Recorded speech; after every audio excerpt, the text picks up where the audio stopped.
Hi, I'm Pastor Sheila Sledge, inspirational speaker and diversity expert. I have a story for you that made me smile, and I want to share it with you. It's an awesome story, and you're not really probably prepared for it, so hold on to your seat.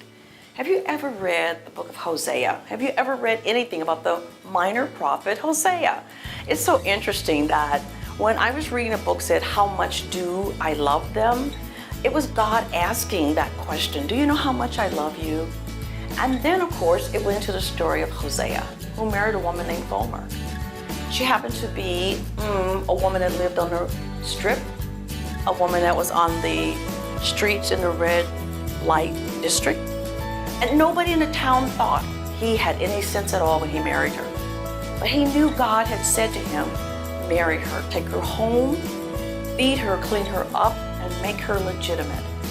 He followed God's advice, and he said, why? Everyone's laughing at me, God.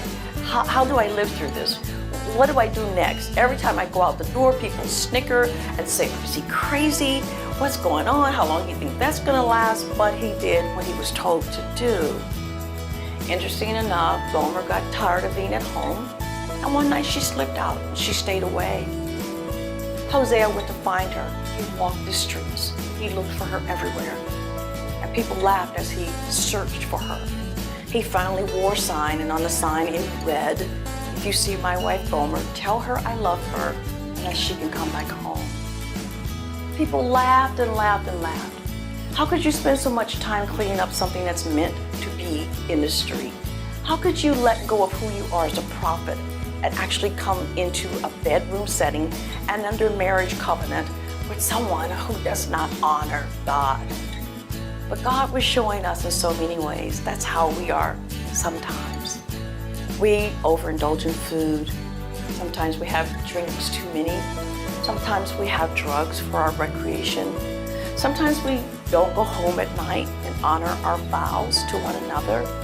And sometimes we're just not good people if we spend our money at casinos or someplace else and not take care of home and family the way we know we should. The key here is God is showing more of us that when she ran away, he ran after her. That's what he does with us.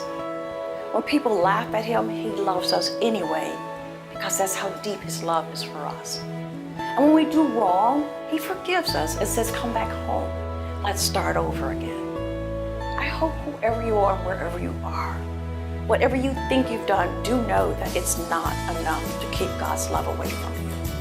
And that we should love one another as his second commandment. So we shouldn't judge each other either. And show each other support is what he wants. Have a great day. Think of Gomer and Hosea sometime.